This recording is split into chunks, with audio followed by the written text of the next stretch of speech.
Assalamualaikum warahmatullahi wabarakatuh. Bertemu kembali dengan Enisa ini. Kali ini saya akan membahas tentang psikologi komunikasi. Apa itu psikologi komunikasi? Yuk kita ikuti.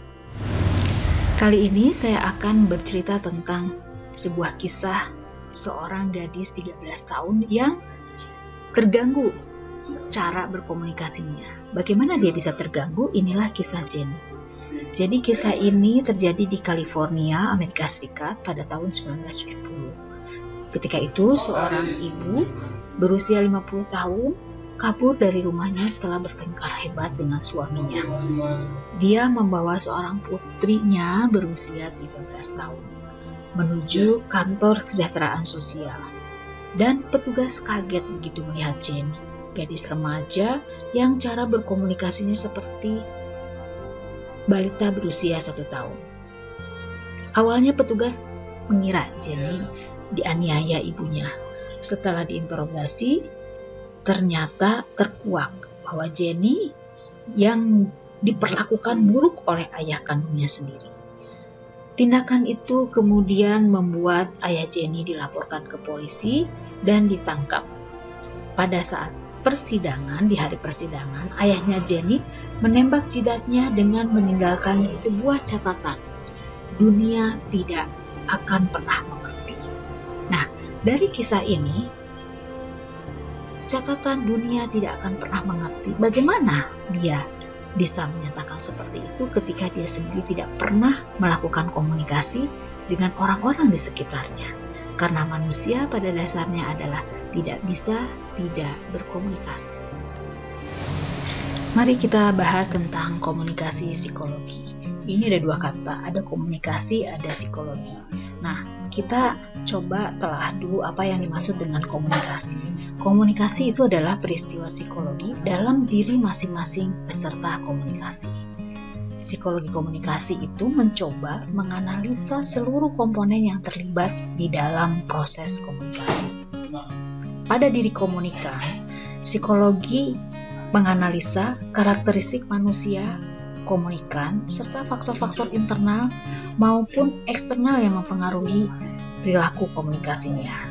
Sedangkan pada diri komunikator, psikologi melacak sifat-sifatnya dan bertanya apa yang menyebabkan satu sumber komunikasi berhasil mempengaruhi orang lain, sementara sumber komunikasi yang lain tidak.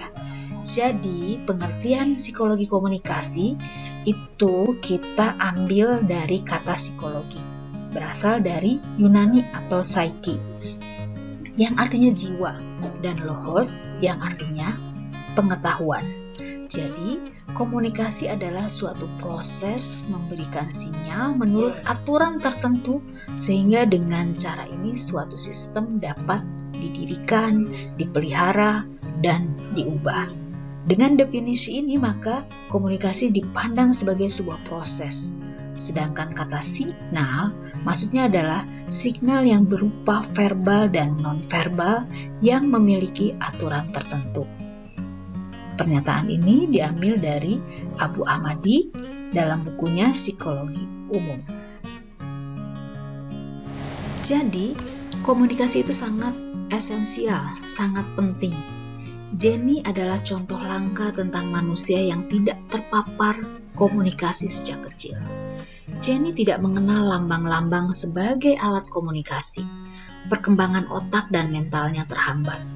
Susan Curtis 1981 menghabiskan waktu 7 tahun untuk meneliti kasus Jenny. Kemudian, komunikasi menjadi sangat esensial untuk pertumbuhan kepribadian manusia. Jenny salah satu contoh manusia yang tidak terpapar oleh komunikasi, sehingga menghasilkan manusia dengan tidak mampu merespon komunikasi orang lain. Kurangnya komunikasi akan menghambat perkembangan kepribadian. Itu dinyatakan oleh Davis 1940. Jadi, komunikasi erat kaitannya dengan perilaku dan pengalaman kesadaran manusia. Bagaimana kita bisa melakukan komunikasi efektif? Kita tahu bahwa komunikator adalah pakar di bidangnya. Bung Karno pakar di bidang orator. Dia pandai sekali mempengaruhi orang, membius orang dengan naskah pidato yang diucapkan dengan bahasa yang lantang. Bagaimana dengan seorang dokter? Dokter adalah komunikator yang hebat di bidangnya. Ketika seorang pasien datang kepadanya dalam keadaan sakit, paru-parunya batuk-batuk, kemudian dokter menyarankan kepada pasien itu untuk berhenti merokok. Dan pasien yang sangat maniak akan rokok, yang tidak bisa dinasehati untuk bisa berhenti merokok, baik oleh orang tua maupun temannya, tetapi begitu datang kepada dokter dan dokter menyarankan dia untuk berhenti merokok, maka pada saat itu ia berhenti merokok.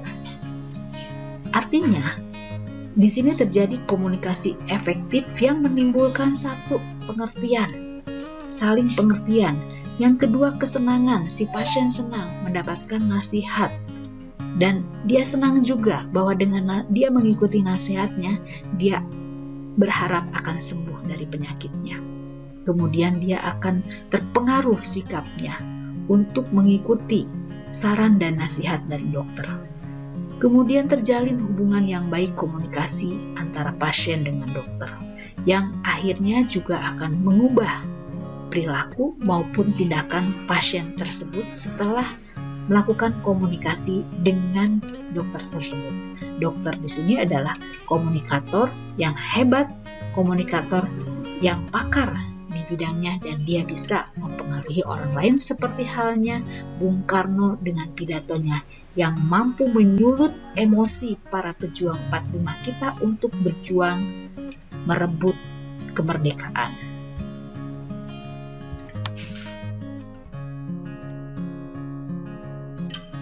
Terima kasih sudah mengikuti pembahasan mengenai psikologi komunikasi. Semoga dengan materi ini Anda bisa lebih paham dan menambah wawasan mengenai psikologi komunikasi. Sampai bertemu di lain waktu. Assalamualaikum warahmatullahi wabarakatuh.